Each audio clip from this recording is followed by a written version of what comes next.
नमस्कार बच्चों।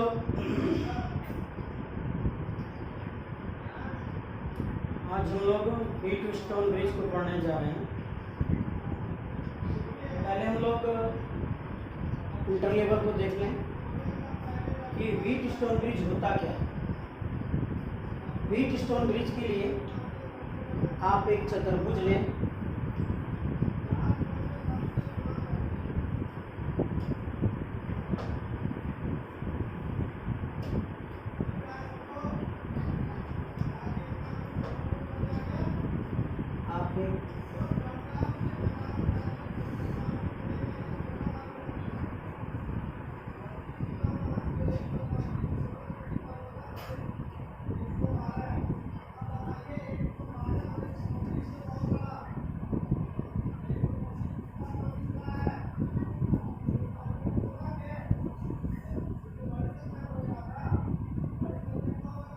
आप क्या करें, आप एक चतुर्भुज लें।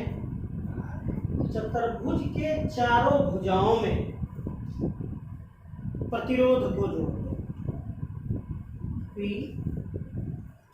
Q R S। एक चतुर्भुज लेंगे, उस चतुर्भुज के चारों भुजाओं में प्रतिरोध लगा देंगे। दो सम्मुख भुजा के बीच, सम्मुख भुजा आमने सामने की भुजा, तो सम्मुख भुजा के बीच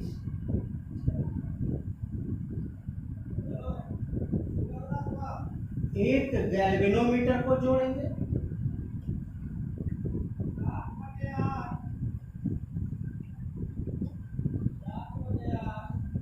ये आपका स्विच है S2।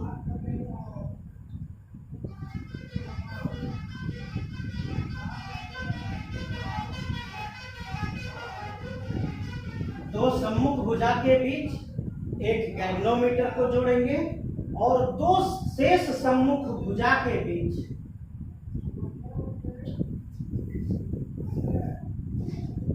एक सेल को जोड़ेंगे।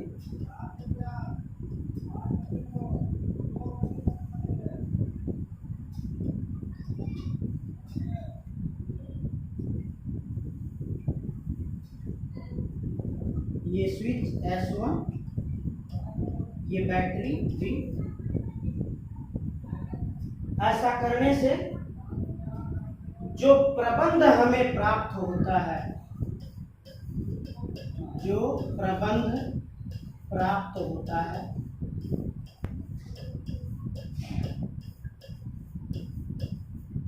उसे व्हीटस्टोन ब्रिज कहते हैं।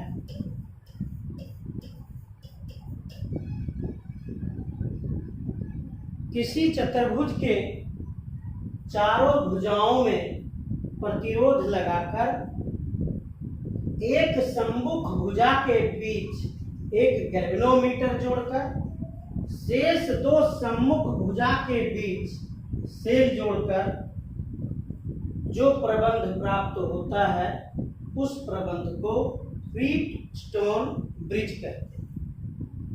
इस प्रबंध को क्या कहते हैं? व्हीटस्टोन ब्रिज कहते हैं। इस प्रबंध में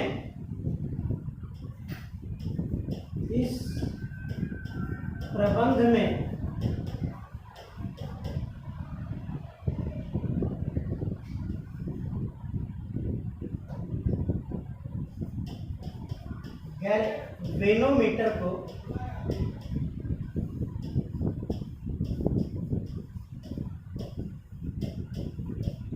इस प्रकार से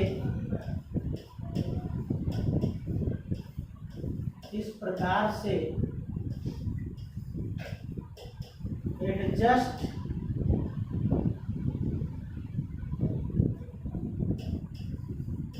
किया जाता है कि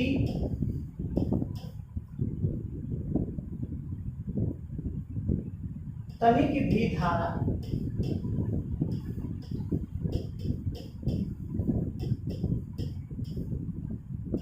उससे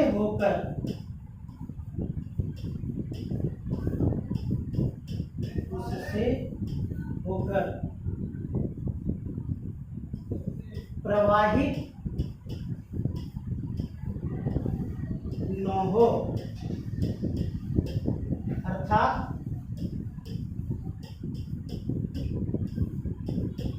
गैल्वेनोमीटर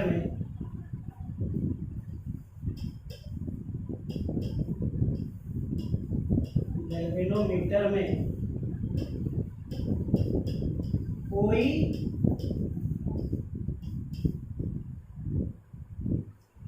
विक्षेप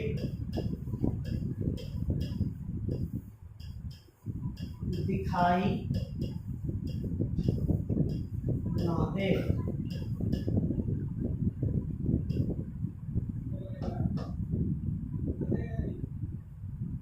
इसे संतुलित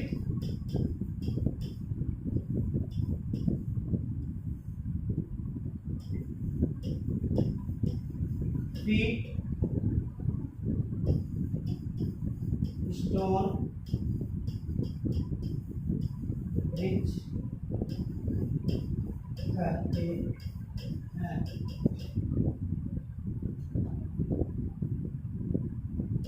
चलिए, तो क्या घटना घटी? तो कहता है कि भाई जैसे ही ये करंट फ्लो करेगा, धारा आई, यहां धारा आई पहुंचा, धारा आई दो भाग में बटा, I1 ऊपर की तरफ, I1 ऊपर की तरफ। ये I1 जब यहां पहुंचा तो इस पॉइंट पर यह दो भाग में बटा, एक भाग नीचे की ओर, एक भाग इस ओर, नीचे की ओर IG और इस ओर I2। ध्यान दीजिएगा, क्या सेल से जो धारा निकला, यह धारा बिंदु A पर पहुंचा, A पर बिंदु A पर धारा का दो तरफ विभाजन हुआ, एक ऊपर की ओर I1 धारा। जब ये बिंदु B पर पहुंचा तो धारा का दो तरफ विभाजन हुआ,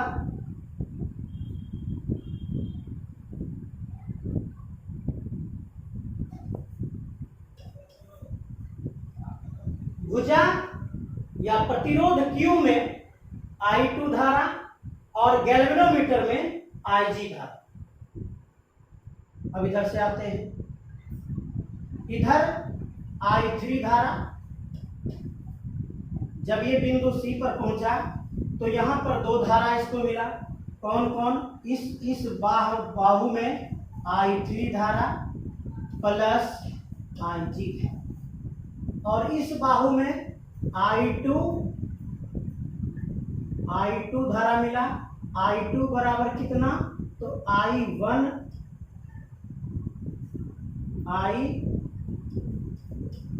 माइनस IG धारा मिला।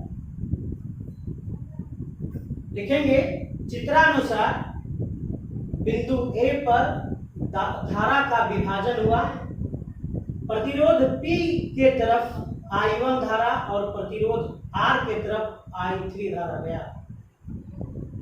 I1 धारा बिंदु B पर पहुंचने के बाद दो भागों में बट जाता है, IG धारा गैल्वेनोमीटर से होकर और I2 धारा जो I1 माइनस IG है, वह प्रतिरोध Q से पार होते हुए बिंदु D तक पहुंचता है। प्रतिरोध R से जो I3 धारा गुजरती है, वह बिंदु C पर IG के साथ मिलती है और प्रतिरोध S से होते हुए बिंदु D तक पहुंच जाती है। अर्थात बिंदु D तक आने वाली धारा कौन कौन है वो देखिए, I3, इधर से आया आपका I3 यहाँ लिख देते हैं I3 प्लस IG, और इधर कौन, इधर I2, ये I2,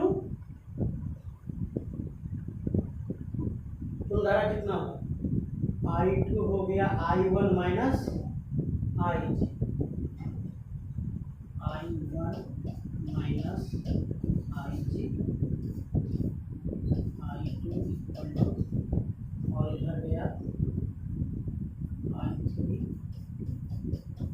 प्लस IG, तो IG कैंसिल हो गया, IG कैंसिल हो गया, बचा कितना I1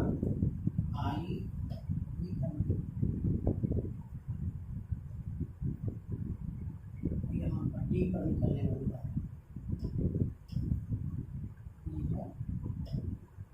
D पर धारा, तो D पर कितना धारा आया, I1 प्लस I3 बराबर I धारा पहुंच गया। यही धारा आपका मन कुल का कुल धारा बिंदु D पर पहुंच जाता है। अब इसका क्या करेंगे, हम लोग व्यंजक प्राप्त करेंगे।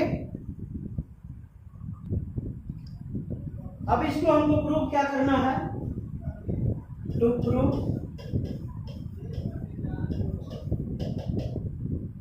P by R equal to Q by S, ये हमको प्रूव करना। तो प्रूव कैसे करते हैं, इसके लिए हम पुनः फिगर बना रहे हैं, ये ऐसे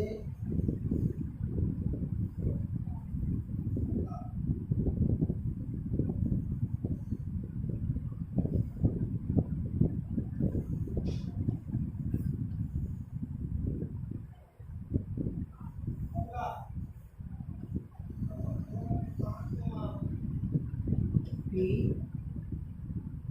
R Q S। चलिए अब देखते हैं, ये जो सेल था बैटरी, ये प्लस था, ये प्लस जो है V वोल्ट पे था, और ये जो माइनस है ये 0 वोल्ट पे था। तो V वोल्ट जहां तक तार है वहां तक आपका V वोल्ट आ गया, यहां तक V वोल्ट आ गया, इधर आपका कौन आ गया, इधर आपका 0 वोल्ट आ गया, ये वाला 0 वोल्ट। अब 0 वोल्ट जो है, 0 वोल्ट यहां से यहां पार नहीं कर पाएगा, भी नहीं पार कर पाएगा, ऐसा मानते हैं हम इसको मान लेते हैं X, इसको मान लेते हैं Y। और क्या कहता है कि अगर संतुलित व्हीट स्टोन ब्रिज है तो क्या कि गैल्वेनोमीटर से तनिक भी धारा पार नहीं करेगा। इसका मतलब है कि ये जो धारा IG है, IG बराबर 0 है। इसका मतलब क्या है, IG बराबर 0 है। अगर IG बराबर 0 है तो ये विभव और ये विभव दोनों विभव शून्य पर है। तो कैसे लिख सकते हैं इसको, Vx equal to Vy equal to 0।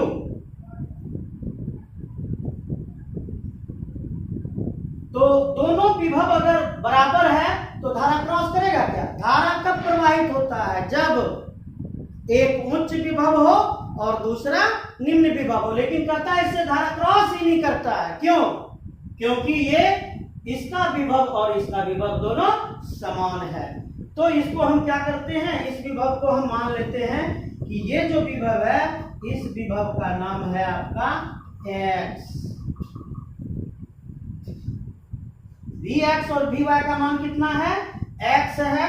अब क्या करें, ये जो x है इसको मिटा लीजिए आप,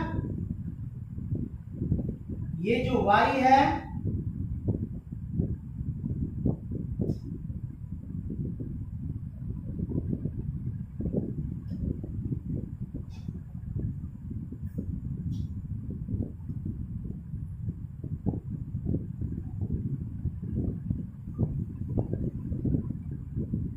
इसको मिटा लिए, ये भी x पर है और ये भी x पर है, दोनों का विभव समान है। अब देखिए कौन सा प्रतिरोध कहाँ लगा हुआ है, ये देखते हैं। V, यहां से देखिएगा V, बीच में कौन है X, अंतिम में कौन है 0। तो प्रतिरोध P जो है कहाँ लगा हुआ है, V और X के बीच में। ये प्रतिरोध P है हमारा, ये बात बन गया, हमारा ये बात बन गया। अब आते हैं हम लोग इस बात पर। Q जो है किसके बीच में है, X और 0 के बीच में, X और 0 के बीच में Q। उसके बाद आते हैं, देखते हैं ये प्रतिरोध V और X के बीच में, R जो है ये V और X के बीच में। अब इसके पास आते हैं, ये कौन है, ये R। अब इसको देखते हैं S को, S कहाँ है, X और 0 के बीच में।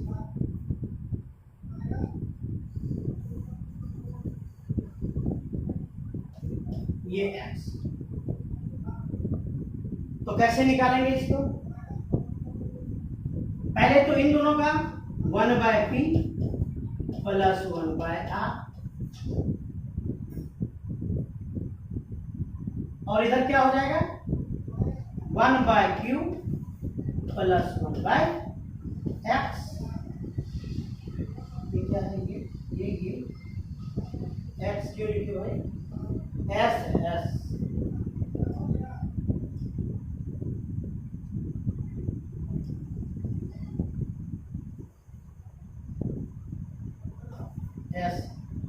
तो ये आपका हो गया S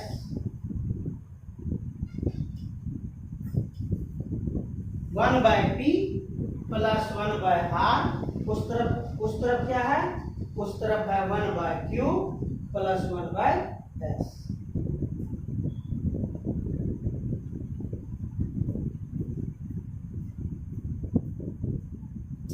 तो आप इससे क्या समझ आया कि ये जो है ये आपका किस क्रम में है, ये आपका समांतर क्रम में है, ये आपका समांतर क्रम में है। जब दोनों को जोड़ लेंगे तब वो किस क्रम में आ जाएगा, वो श्रेणी क्रम में आ जाएगा। तो PR R प्लस P, इधर QS S plus Q, PR R plus P, और इधर plus QS S plus Q। जब इसको आप जोड़ लीजिएगा ये आपका फाइनल आंसर इसका निकाल,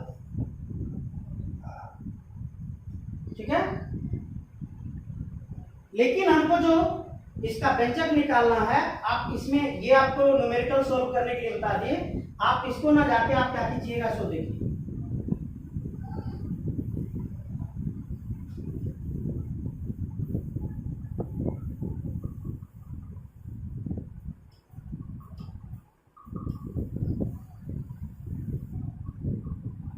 आप क्या कीजिएगा, आपके यहाँ पे कर रहे थे क्या, उच्च प्रतिरोध और निम्न प्रतिरोध।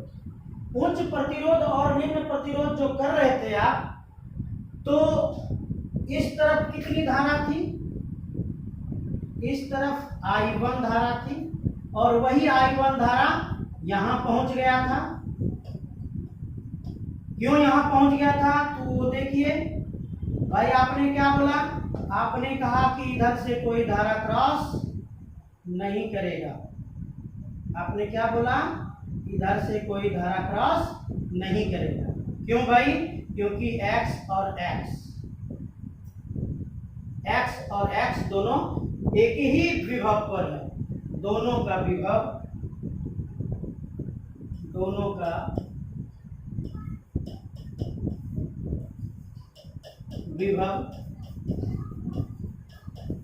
समान है। अगर उधर से धारा नहीं आएगा तो इधर से भी धारा नहीं जाएगी। कहानी खत्म हो गया। इधर I1 गया तो I1 पहुंच गया, इधर I2 गया तो I2 यहां पहुंच गया।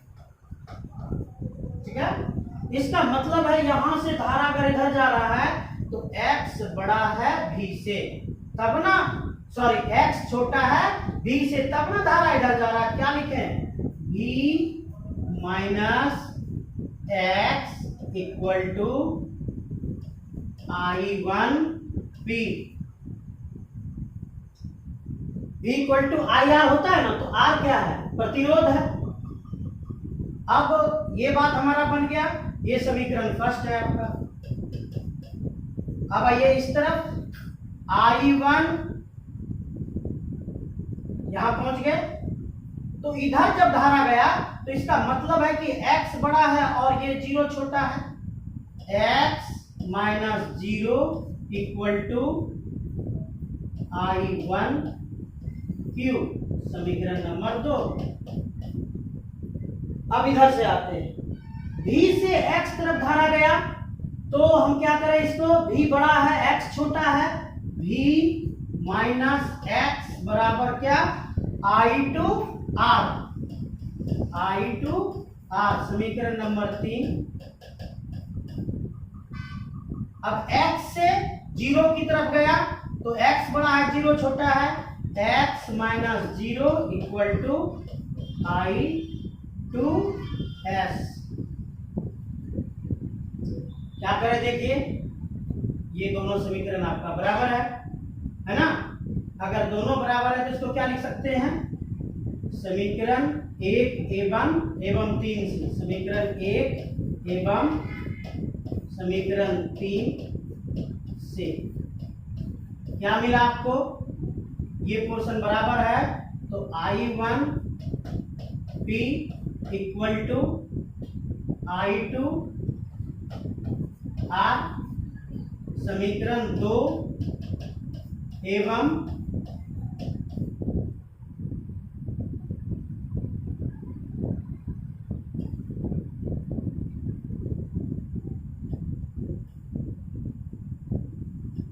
समीकरण 2 एवं 4 से, ये समीकरण 4 है, समीकरण 4 से क्या मिला? ये दोनों बराबर है, I1Q इक्वल टू I2S, ये 4 हुआ, ये समीकरण ये 5 हुआ, ये समीकरण 6 हुआ। समीकरण 5 में समीकरण 6 से भाग देने पर, इसको मिटा रहे थोड़ा सा, समीकरण 5 में भाग देंगे किससे? 6 से। दीजिए तो 5 क्या है आपका? I1P भाग 6 क्या है आपका? I1Q इक्वल टू, उधर क्या है आपका? I2R bye I2S। ये आपका कैंसिल हो गया, ये आपका कैंसिल आउट हो गया, बचा क्या? P by Q equal to R by S। तो इसको आप क्या कर सकते हैं? क्रॉस आप चेंज कर सकते हैं, P by R equal to Q by S। ये आपका क्या था? Wheatstone bridge. तो हम लोग को क्या करना है? इस पोर्शन को लिखना है और हमको ये प्रूव करना है। यहाँ पे आप एक लाइन लिखिएगा, चूंकि गैल्वेनोमीटर से, संतुलित व्हीटस्टोन ब्रिज में गैल्वेनोमीटर से कोई धारा प्रवाहित नहीं होती है, अतः इसकी यह यहाँ पर मौजूद नहीं है। और जब मौजूद नहीं है तो I1 धारा जो प्रतिरोध P से पार करेगा वही I1 धारा प्रतिरोध Q से पार करेगा, जो I2 धारा R से पार करेगा वही I2 धारा प्रतिरोध S से पार करेगा। अब यहाँ पे क्या है? सेम चीज जो हम लिखे हैं कि भी एक्स, ये जो इसको हम एक्स और वाई माने थे, क्या माने थे, विभव एक्स और विभव वाई दोनों समान विभव पर है। यही कारण है कि गैल्वेनोमीटर से धारा प्रवाहित नहीं होती है। अगर समान है तो दोनों का नाम हमने क्या मान लिया, एक्स। अब यहाँ पे हमने नाम क्या दे दिया, एक्स। अब जो उच्च प्रतिरोध है, उच्च में से निम्न को माइनस कीजिए तो क्या होता है, V equal to I R. तो धारा गुना प्रतिरोध, इससे कितना धारा I1, प्रतिरोध कितना है P, इससे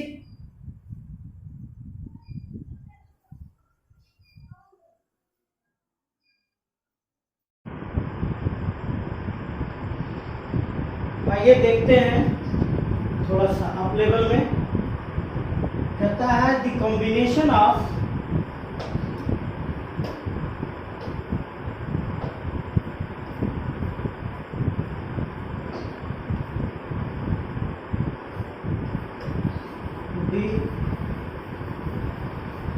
combination of 5 resistors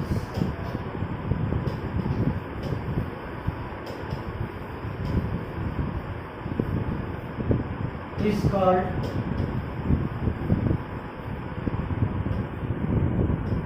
Wheat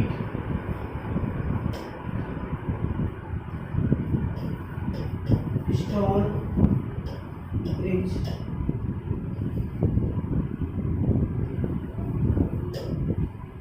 पांच प्रतिरोधों का, पांच प्रतिरोधों का संयोजन क्या कहलाता है, व्हीट स्टोन ब्रिज कहलाता है। कम से कम 5 प्रतिरोध अगर हो और उसे सजाया गया हो तो वो क्या कहलाएगा, व्हीट स्टोन ब्रिज कहलाएगा। जैसे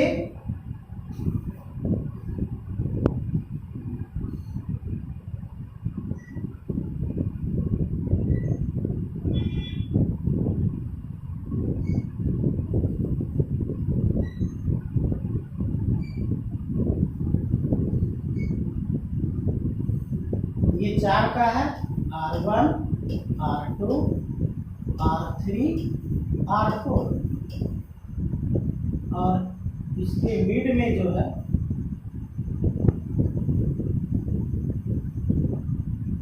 R5। ये जो 5 प्रतिरोधों का संयोजन है, 5 प्रतिरोधों का संयोजन क्या कहलाता है, ये व्हीट स्टोन ब्रिज। इसमें क्या होते हैं, इधर से आपका एक सेल जुड़ा होता है, ये प्लस, ये माइनस, ये V वोल्ट पर, ये 0 वोल्ट पर। और एक चीज जान लीजिए कि आपको यदि 5 या 5 और 6 रजिस्टेंस, इसको पूरा लिख दें,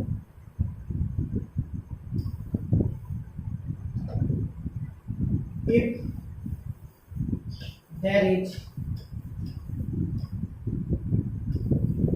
5 or 6 resistance is in resistances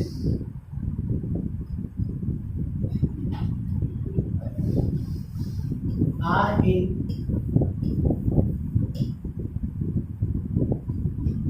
combination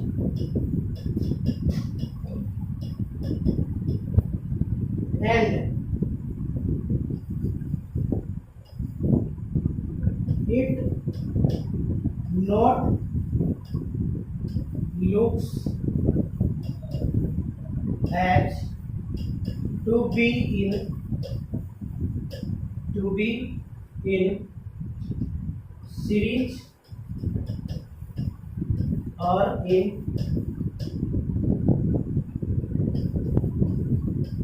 parallel. It should be wheat stone bridge.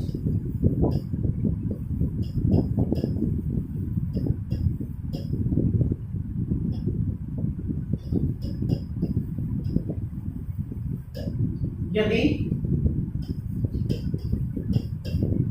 5 या 6 रेजिस्टेंस, 6 प्रतिरोधों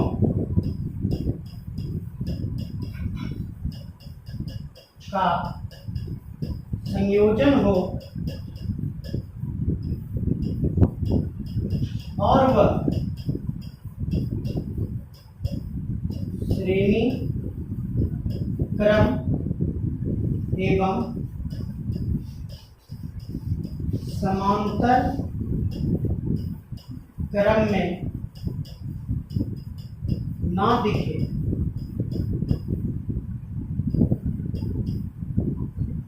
तो वह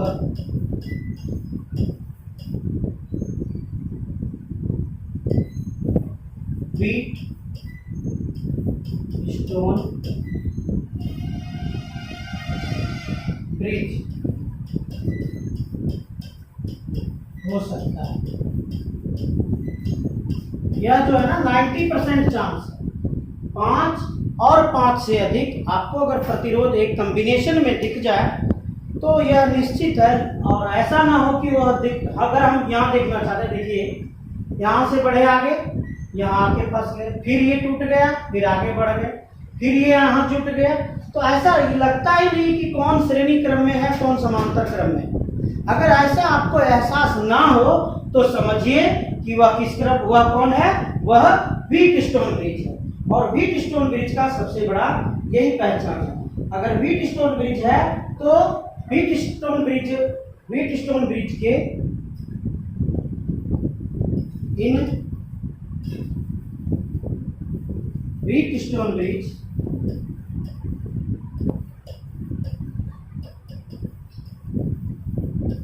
there is no flow of current through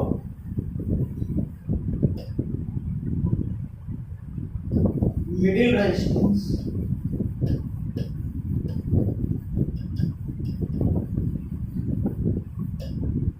अगर ये व्हीट स्टोन ब्रिज है तो पक्का जो है ये R5 है, इससे धारा का प्रवाह नहीं होगा।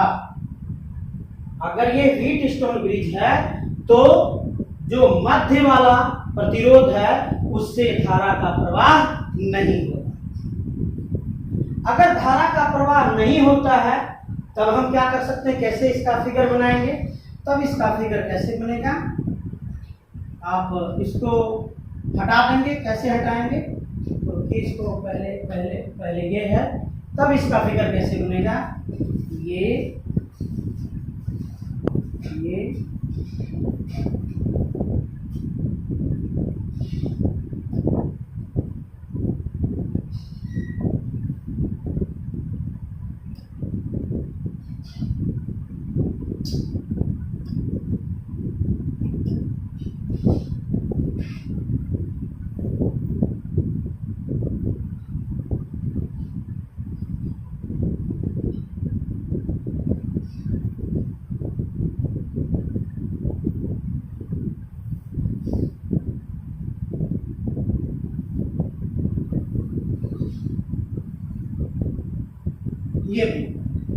ये हो गया R1, R2, R3, R4।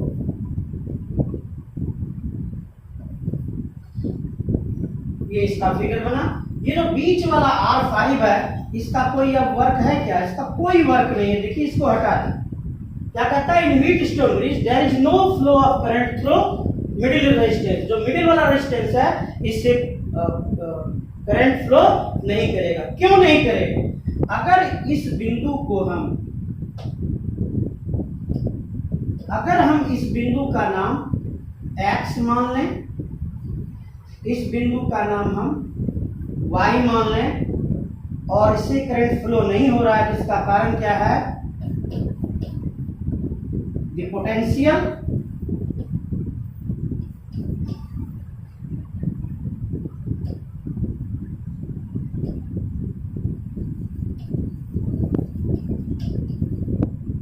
Potential of X and potential of Y must be equal, must be equal. विभव x और y दोनों का मान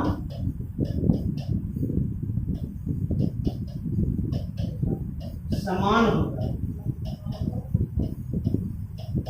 धारा का प्रवाह कब होता है? जब एक विभव उच्च पर हो और एक विभव निम्न पर हो, तभी धारा का प्रवाह होगा, अन्यथा धारा का प्रवाह नहीं होगा। ठीक है। अब ये प्लस वाला है, इसको मान लिए भी, ये माइनस वाला है, इसको मान लिए 0। भी माने ये चला ये चला ये चला, ये हो गया आपका भी, इधर से ये चला ये चला ये चला, इधर से हो गया 0। जो करंट फ्लो करेगा वो करंट I फ्लो करेगा। जब यहां पर I आया इस बिंदु पर, तो एक करंट इधर चला गया, एक करंट इधर चला गया। यदि इधर I1 करंट गया है और इधर I2 करंट गया है, तो इस बिंदु पर आने के बाद इधर कितना करंट जाएगा? इधर भी I1 करंट ही जाएगा, क्योंकि यहाँ पर कोई कनेक्शन है क्या? कोई कनेक्शन नहीं है। क्यों नहीं है? तो दोनों का विभव समान है। अब ये यहां से फ्लो करके यहां पहुंचा, यहां पर पहुंचने के बाद अगर इधर जाएगा तो कितना जाएगा? I2 ही जाएगा। तब क्या हम पाते हैं? हम पाते हैं कि इसका जो धारा का प्रवाह हो रहा है उच्च विभव से निम्न विभव की ओर, उच्च विभव से निम्न विभव की ओर। ठीक है।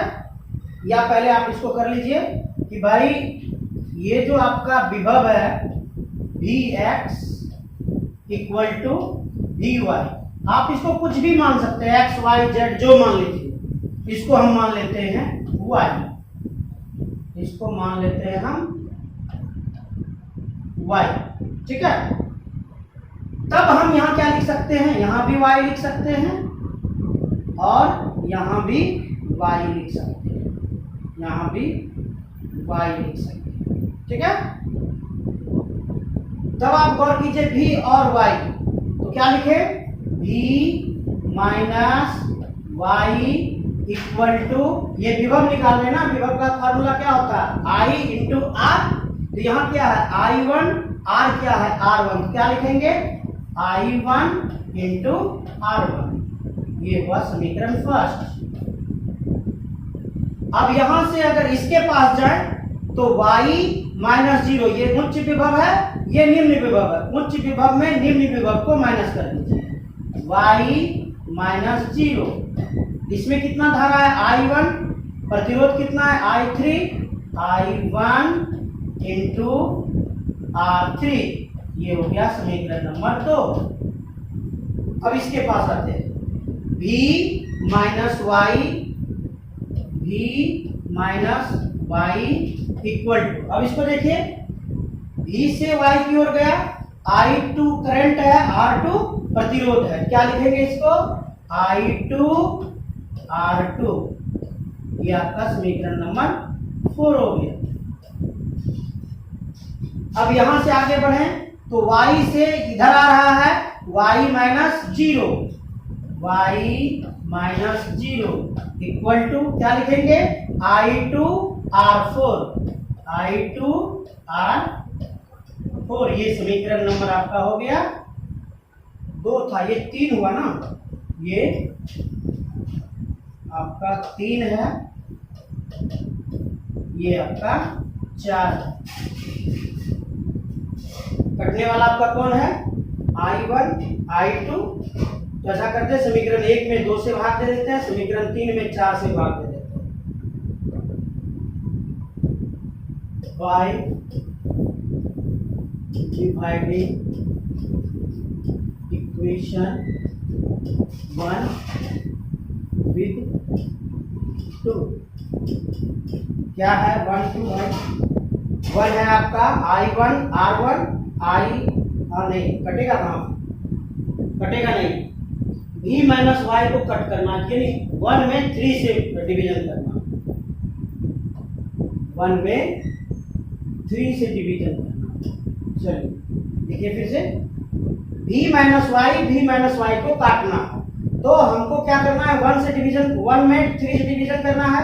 इधर हो गया v माइनस वाई इधर हो गया v माइनस वाई इधर I1 R1 इधर I2 R2 तो v माइनस वाई बटे v minus Y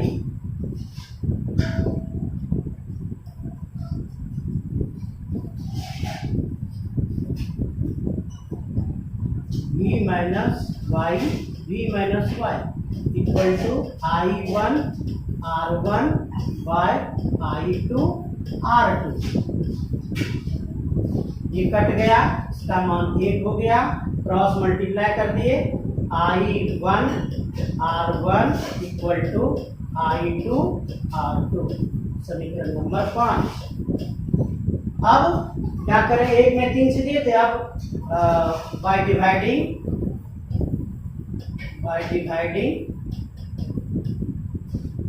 equation 2 with 4 समीकरण 2 में समीकरण 4 से भाग देने पर तो उसमें क्या आ जाएगा आपका y माइनस 0 बटे y minus 0 equal to I2 इधर से इधर गया I2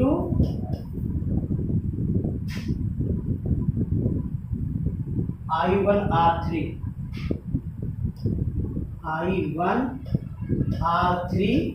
by I2 R4 ये 1 हो गया 1 equal to I1 R3 by I2 R4 पीछे देख लें आपका 2 I1 R3 और 4 I2 R4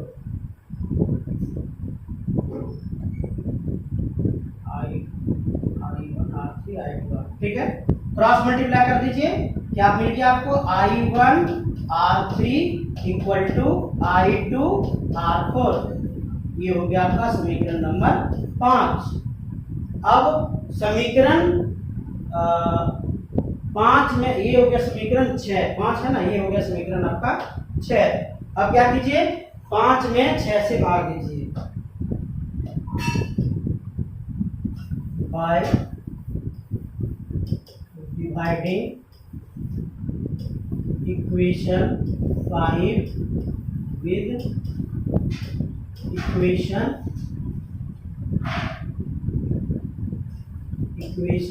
6 समीकरण 5 में समीकरण 6 से भाग देने दीजिए 5 कहाँ है I1 R1 by I1 R3 equal to I1 गलती किए क्या तो ये लिख रहे हैं ये लिखना है ना I1 R1 equal to I1 R1 by I1 R3 equal to I2 R2 by I2 R4 ये दोनों कैंसिल हो गया ये दोनों कैंसिल हो गया R1 bye R3 equal to R2 bye R4 इसको ऐसे भी लिख सकते हैं क्रॉस करके R1 bye R2 equal to R3 bye R4 ये भी आपका है और ये भी आपका है ये आपका क्या है ये आपका व्हीटस्टोन ब्रिज ये क्या है व्हीटस्टोन ब्रिज है और व्हीटस्टोन ब्रिज का ये प्रूफ है।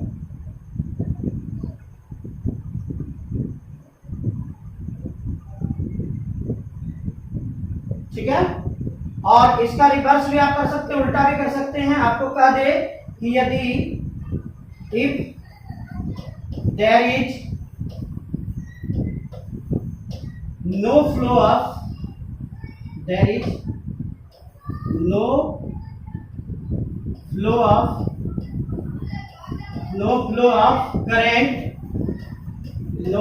of current through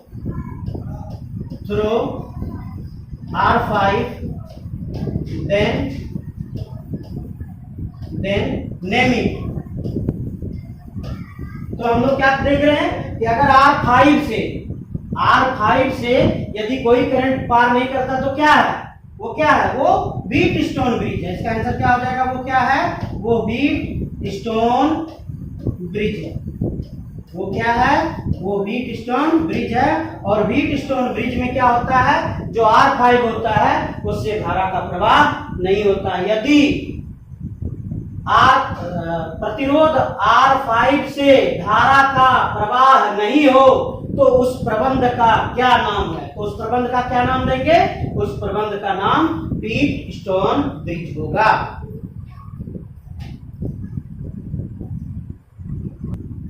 चलिए आइए, तो व्हीट स्टोन ब्रिज पर आधारित कुछ क्वेश्चन है, उस क्वेश्चन को हम लोग सॉल्व कर लें। Find equivalent resistance between A and B. A और बी के बीच इक्विवेलेंट रेजिस्टेंस क्या होता है, इसको क्या कहते हैं, समतुल्य प्रतिरोध। समतुल्य प्रतिरोध या तुल्य प्रतिरोध। ए और बी के बीच तुल्य प्रतिरोध ज्ञात करें, यही आपका क्वेश्चन है। तो आप देखिए यहाँ पे कि ए और बी के बीच का प्रतिरोध क्या है। ये आप इसको कर दीजिए R1, इसको कर दीजिए R2, इसको कर दीजिए R3, इसको कर दीजिए R4। और आप अगर रेशो निकाल के देखते हैं R1 bye R2, R3 bye R4, अगर ये रेशो दोनों इक्वल हो जाता है, दोनों का अनुपात इक्वल हो जाता है, तो ये क्या है, ये व्हीट स्टोन ब्रिज है। ये बीच में जो है ये कितने, 1 ओम का, बीच में 3 ओम है, ठीक ना। तो देखते हैं 2/1 ये कितने का है,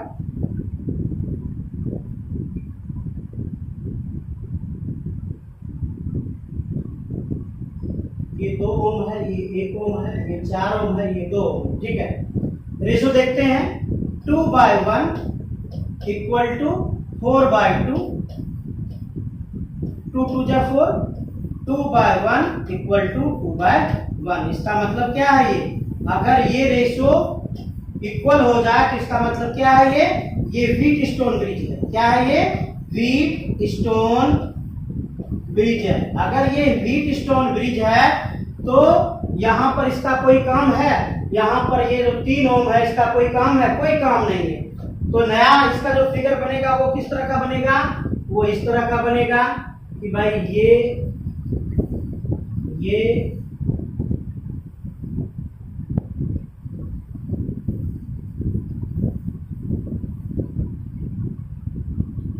इधर ए है, इधर बी है, ए बी, ये 2 ओम, ये 4 ओम, ये 1 ओम और ये 2 ओम।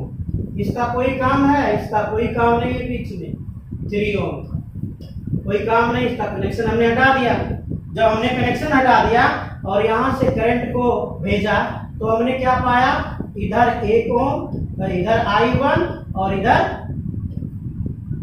कौन, इधर I2, इधर I1 और इधर I2। अगर ऐसा है तो ये हो गया, इससे भी I1 धारा प्रवाहित हुआ, इससे भी I1 धारा प्रवाहित हो गया, तो ऊपर हो गया आपका सीरीज में। ये जो पोर्शन है ये पोर्शन हो गया आपका सीरीज में।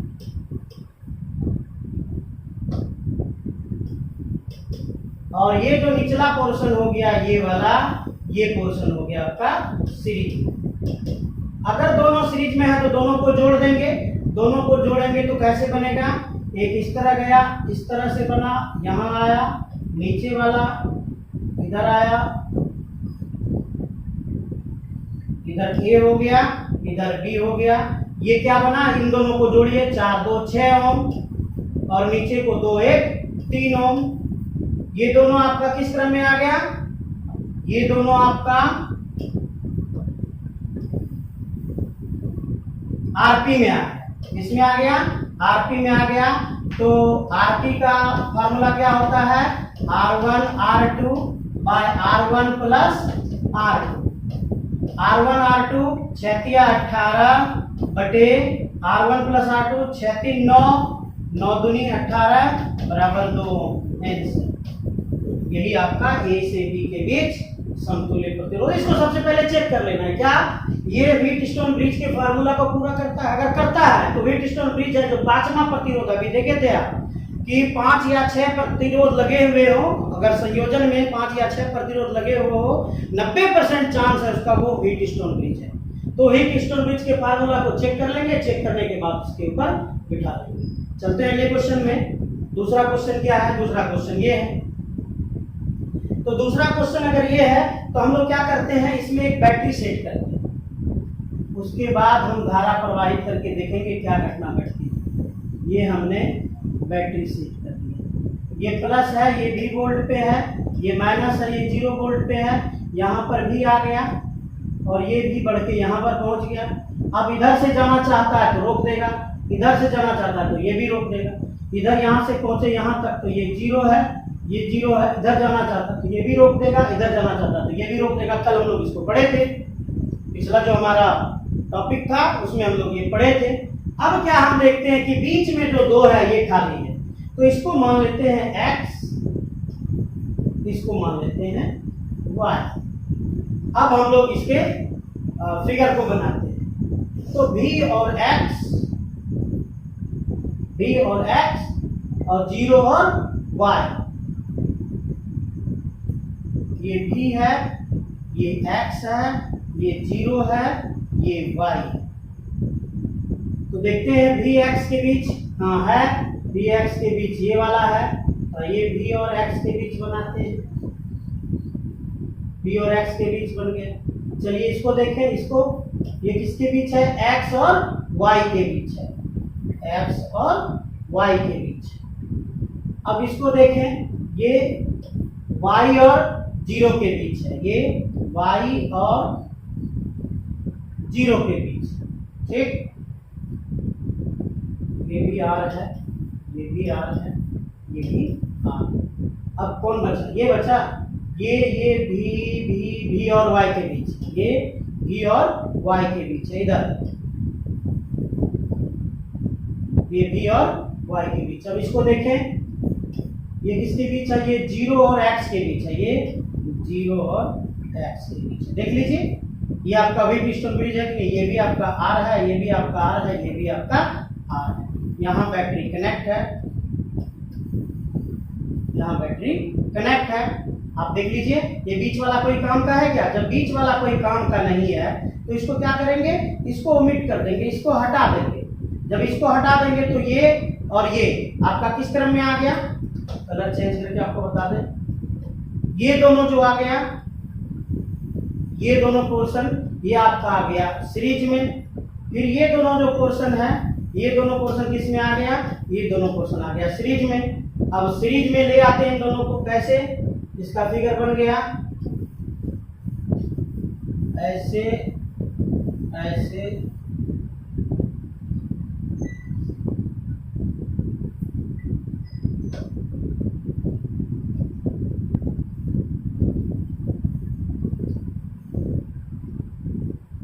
ये आपका हो गया A, ये आपका हो गया B, ये हो गया R, ये हो गया R, ये हो गया R, ये हो गया R। अगर आप दोनों को सीरीज में कह रहे हैं, ये दोनों सीरीज में है तो ये ऐड हो जाएगा, ये दोनों सीरीज में है तो ये भी ऐड हो जाएगा।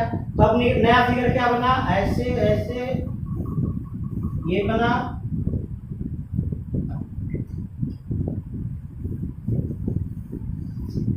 R प्लस R 2R, और ये फिर R प्लस R 2R। अब ये दोनों किस फ्रेम में आ गया, ये दोनों अब आ गया आपका आरपी में, और आरपी का क्या फॉर्मूला होता है, अगर दोनों प्रतिरोध बराबर हो तो RP equal to R by N. R का वैल्यू कितना है, 2R है, और कितने प्रतिरोध हैं, तो 2 प्रतिरोध हैं, 2 कैंसिल, 2 कैंसिल हो गया आपका, आरपी इक्वल टू आर। ए और बी के बीच का कितना प्रतिरोध है, तो ए और बी के बीच तुल्य प्रतिरोध कितने हैं, आर है। ये आपका इसका आंसर है।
चलिए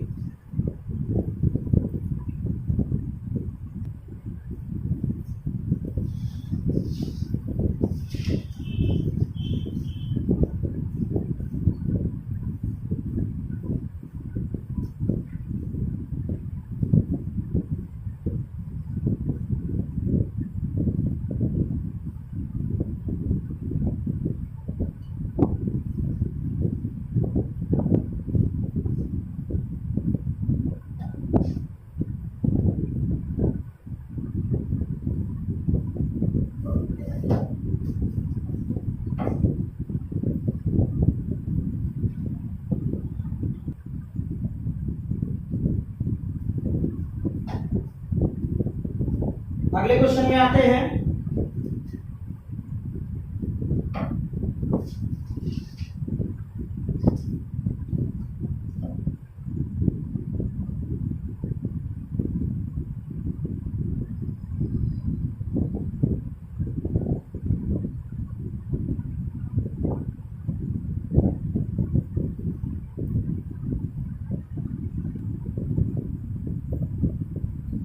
गड़बड़ा ने लास्ट क्वेश्चन आएगा बेटा, एक बार पढ़ाना दे, कहानी खत्म हो जाए।